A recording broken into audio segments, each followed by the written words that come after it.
Bonjour à toutes et à tous et bienvenue sur le podcast de piscineco.fr. Aujourd'hui, nous allons aborder le sujet des filtres à sable de piscine, comment bien choisir son filtre en fonction de son bassin, quel modèle choisir, avec van top sur le dessus, avec van side sur le côté, quel type de pompe doit-on lui associer, c'est ce que nous allons voir maintenant. piscineco.fr, le podcast. Avant toute chose, pour choisir son filtre piscine, il faut prendre en compte le volume d'eau de votre bassin. Ce volume déterminera la capacité du filtre, ainsi que la puissance de la pompe de filtration qui lui sera associée.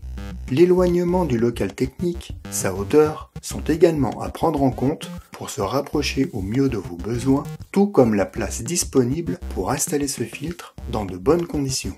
N'hésitez pas, à ce propos, à écouter notre podcast dédié au local technique de piscine qui traite quelques-uns de ces sujets.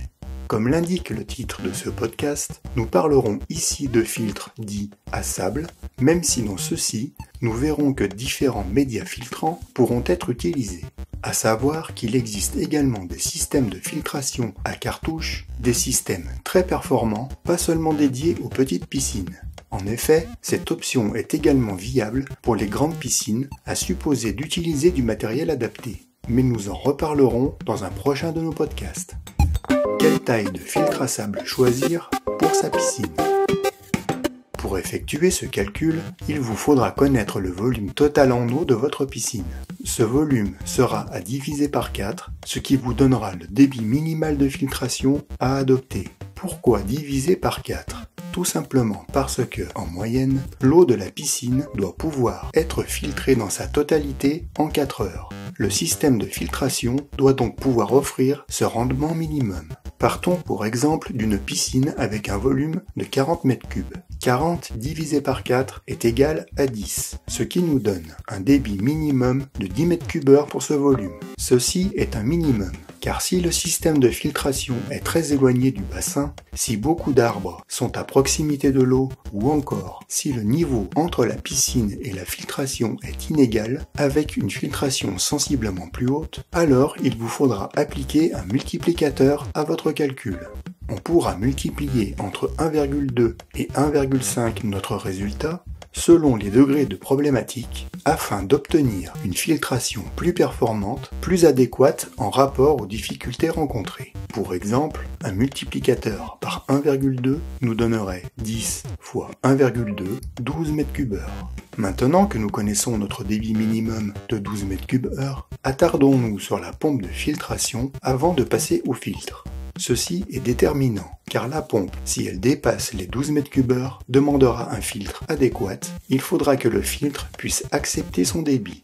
Pour notre piscine, nous allons ici choisir une pompe Powerline Hayward de 0,75 chevaux qui offre un débit de 13 m3/h. Nous sommes légèrement au-dessus de notre besoin tout en restant très proches. Nous savons désormais quel type de filtre choisir pour notre configuration. Un filtre à sable pouvant supporter 13 m3/h. Pour exemple de cette situation, nous pouvons choisir le filtre à sable 14 m3/h Cantabric de chez Astralpool ou encore le filtre ProTop 14 m3/h de chez Hayward, filtre à retrouver bien sûr sur piscineco.fr. Il faut en effet privilégier soit une équivalence parfaite entre la pompe et le filtre, soit choisir un filtre avec une capacité légèrement supérieure à la puissance de la pompe. Pourquoi certains filtres à sable ont une vanne au-dessus et d'autres sur le côté ? L'avantage d'avoir une vanne top sur le dessus est la facilité avec laquelle la vanne peut être raccordée au système de plomberie. La vanne peut être pivotée vers la gauche ou la droite, faire le tour complet du filtre, ceci peut simplifier le raccordement des tuyaux. L'inconvénient est qu'il faut retirer complètement la vanne dans le cas d'un remplacement du sable usagé. Prévoyez donc plusieurs vannes d'arrêt sur votre circuit hydraulique afin de couper facilement la circulation de l'eau vers le filtre. L'avantage d'avoir une van side sur le côté peut faciliter le retrait du sable dans le filtre. Il n'est pas utile de retirer la vanne car un dôme vissé sur le dessus est prévu à cet effet. Autre avantage, si le filtre est haut, il vous sera plus facile de manipuler la vanne, mieux placée à hauteur d'individu. Son inconvénient peut demander plus de technicité lors de la réalisation plomberie du circuit hydraulique pour sa connexion avec des tuyaux aux directions complexes. Le petit plus, sur certains modèles, comme les filtres Triton-Side de Pentair, le dôme dévissable du dessus est transparent pour une visualisation intérieure sans besoin de démontage. Pour en revenir au retrait de sable usagé, l'utilisation d'un aspirateur d'extérieur ou de bricolage pourra grandement vous faciliter la tâche sans besoin de déplacement ou de retournement de la cuve. À noter que pour la vidange en eau d'un filtre à sable, un bouchon de vidange est présent en bas de cuve. De quoi est composé un filtre à sable de piscine ? Le filtre à sable est composé d'une cuve avec plus ou moins de capacité, cuve prévue pour accepter un certain seuil de pression. Selon les marques, on trouvera des cuves en résine thermoplastique injectée, en polyéthylène soufflé, voire en polypropylène renforcé de fibres de verre. La cuve se trouve disposée sur un socle stabilisateur prévu à cet effet. Un manomètre indicateur de pression est présent sur le filtre. Il peut être directement installé sur la vanne multivoie ou en haut de cuve, notamment sur les filtres avec vanne side.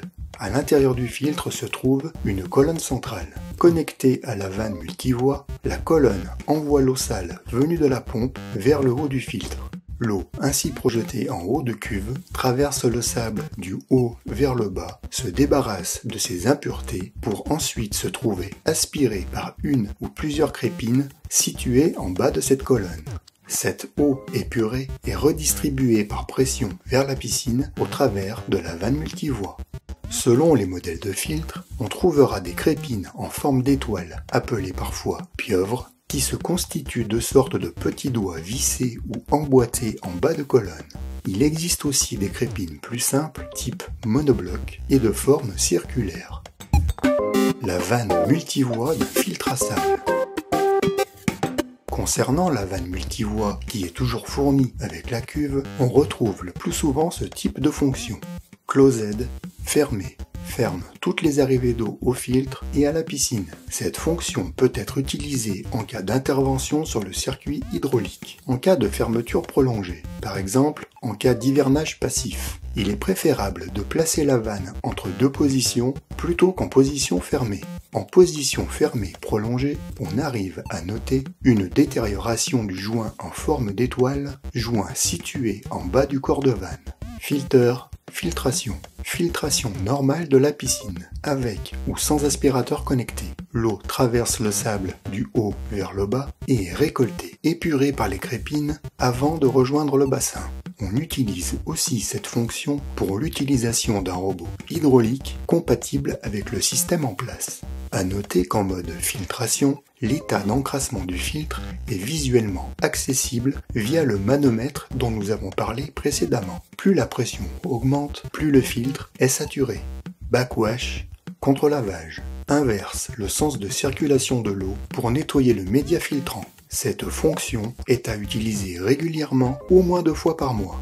Avec cette fonction, l'eau soulève le sable par son aversion de circulation et le débarrasse de ses impuretés. L'eau de circulation chargée d'impuretés est envoyée à l'égout et ne retourne pas vers la piscine. Avec un retour d'égout visuellement accessible, vous pourrez facilement définir la fin de cette opération dès que l'eau de vidange redevient claire. Si vous n'avez pas de visibilité, comptez environ 30 secondes à 1 minute de backwash si celui-ci est fait régulièrement.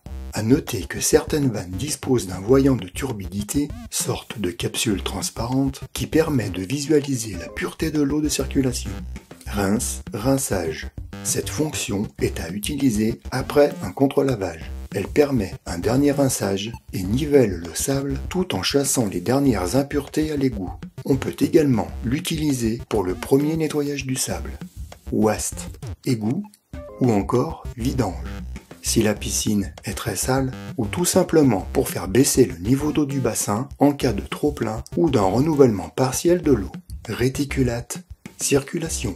permet de faire circuler l'eau de la pompe vers la piscine sans passer par le média filtrant. Cette opération permet un débit plus important, l'eau ne passant plus par le filtre. Elle peut être utilisée pour brasser énergiquement l'eau du bassin en cas de traitement important ou servir en situation d'hivernage actif pour prévenir les eaux stagnantes du gel. À savoir, ne jamais manipuler la vanne si le système est en fonctionnement. Comment mettre le sable dans mon filtre à sable ? Pour commencer, il est préférable d'utiliser deux types de sable. Un grossier, communément appelé gravier, qui devra couvrir les crépines. Ce sable à granulométrie plus importante que le sable filtrant est placé à cet endroit pour ne pas être aspiré. Il doit être plus gros que les trous d'aspiration du système. Un sable plus fin sera enfin placé sur le dessus pour terminer le remplissage, afin d'offrir une bonne finesse de filtration. Avant de disposer cette couche de gravier, il faut tout d'abord remplir la cuve partiellement avec de l'eau. En effet, si vous versez le gravier directement dans la cuve, vous risquez de casser les crépines, surtout sur les modèles étoiles ou pieuvres qui peuvent être très fragiles. Le fait de remplir la cuve avec de l'eau amortit la mise en place de ce gravier et protège ces crépines. Une fois recouvertes et le sable bien égalisé, elles seront protégées. Comptez environ un tiers de gravier avec une granulométrie entre 2 à 4 mm. Vérifiez sur la notice explicative de votre filtre quelle finesse employer afin que ce gravier ne soit pas aspiré par les crépines. Le sable filtrant, doté d'une granulométrie plus fine, environ de 50 à 40 microns, constituera les 2 tiers restants. Note importante pour le remplissage de la cuve. Il vous sera fourni avec votre filtre un cache permettant d'obstruer le collecteur central lors de la mise en place du sable. Ce cache est de forme ronde, ajouré sur les côtés pour laisser place au remplissage. Seul son centre est fermé au niveau du collecteur central afin d'éviter qu'il ne se remplisse de sable. Il se pose donc à la place de la vanne en cas de vanne top, intègre complètement l'orifice de la cuve. Voici un conseil. Servez-vous de la bride de serrage de la vanne pour bloquer ce cache en position ou bloquez-le fermement manuellement ou mécaniquement. Il maintiendra la colonne bien en place lors du remplissage de sable, empêchera que celle-ci remonte et ne soit plus précisément dans sa bonne position. Si l'ensemble crépine, colonne arrivait à remonter pendant le remplissage, il vous sera très difficile de la remettre en bonne position car bloquée par le sable. Cette précaution vous garantira un remplissage sans souci. Média filtrant de base, le sable fonctionne plutôt bien, mais n'offre pas une filtration très fine. D'autres médias filtrants sont beaucoup plus efficaces et permettent une économie de produits de traitement, voire permettent de moins solliciter la filtration de la piscine avec des besoins de temps de filtration plus réduits. On notera comme médias filtrants la zéolite, le verre filtrant ou encore les médias textiles. Comme médias filtrants, il existe également la terre de diatomée, mais celle-ci ne s'utilise que dans des systèmes de filtration dédiés et ne sera pas compatible avec un filtre à sable. N'hésitez pas à nous suivre car les différents médias filtrants pour filtre à sable seront précisément le sujet de notre prochain podcast. Pour finir, il vous sera peut-être plus simple de vous tourner vers un groupe de filtration complet, plutôt que de choisir indépendamment filtre et pompe, notamment si vous disposez d'une piscine hors sol où le volume d'eau est potentiellement moins important qu'une piscine creusée et où le local technique est de taille réduite. Plus besoin ici de chercher l'accord entre le filtre et la pompe car l'ensemble est déjà prêt à utiliser. On distingue ces groupes de filtration tout simplement par leur débit de filtration. Merci de votre attention et à bientôt pour un nouveau podcast piscineco.fr. Piscineco.fr, le podcast.